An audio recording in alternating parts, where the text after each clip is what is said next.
February 6 Tamil ಚಿತ್ರರಂಗದ ಓರ್ವ ನಟಿ ಮತ್ತು ಸಹಾಯಕ ನಿರ್ದೇಶಕಿ ಸೇರಿದಂತೆ ಒಟ್ಟು 8 ಮಂದಿಯನ್ನ ಡ್ರಗ್ಸ್ ಸಮೇತ ಪೊಲೀಸರು ಬಂಧಿಸಿದ್ದಾರೆ. ನಟಿ ಅಂಜು ಕೃಷ್ಣ ಮತ್ತು ಹಲವು ತಮಿಳು ಸಿನಿಮಾಗಳಿಗೆ ಸಹಾಯಕ ನಿರ್ದೇಶಕಿಯಾಗಿ ಕೆಲಸ ಮಾಡಿರುವಂತಹ ವಿನ್ಸಿ ನಿವೇತಾ ಅವರುಗಳನ್ನ ಈಗ ತಮಿಳುನಾಡು ಪೊಲೀಸ್ ಇಲಾಖೆಯ ಮಾದಕ ವಸ್ತು ನಿಯಂತ್ರಣ ವಿಭಾಗದ ತಂಡ ಬಂಧಿಸಿದೆ.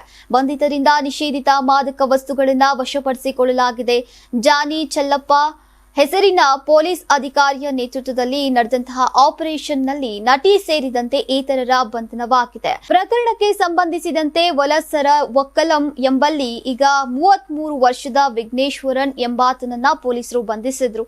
ಆತನ ವಿಚಾರಣೆ ಮಾಡಿದಾಗ ಆತ ವೆಂಕಟೇಶ್ ಹೆಸರಿನ ವ್ಯಕ್ತಿಯಿಂದ ಮಾದಕ ವಸ್ತುಗಳನ್ನ ಖರೀದಿ ಮಾಡಿರುವ ಅಂಶ ತಿಳಿದು ಬಂತು.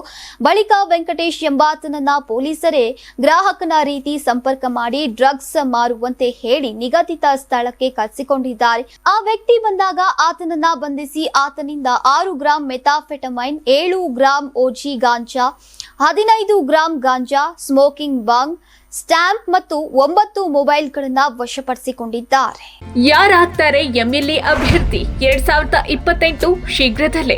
ಪ್ರತಿದಿನ ಒಂದೊಂದು ಕ್ಷೇತ್ರದ ಟಿಕೆಟ್ ಆಕಾಂಕ್ಷಿಗಳ ಸಂಪೂರ್ಣ ಮಾಹಿತಿ ಪೊಲಿಟಿಕಲ್ ಜರ್ನಲಿಸ್ಟ್ ಕೆಎಂ ಶಿವಕುಮಾರ್ ಅವರಿಂದ. ಕರ್ನಾಟಕದ ನಂಬರ್ 1 ಡಿಜಿಟಲ್ ಮೀಡಿಯಾ ನಿಮ್ಮ ನೆಚ್ಚಿನ ಕರ್ನಾಟಕ ಟಿವಿಯಲ್ಲಿ ಮಾತ್ರ.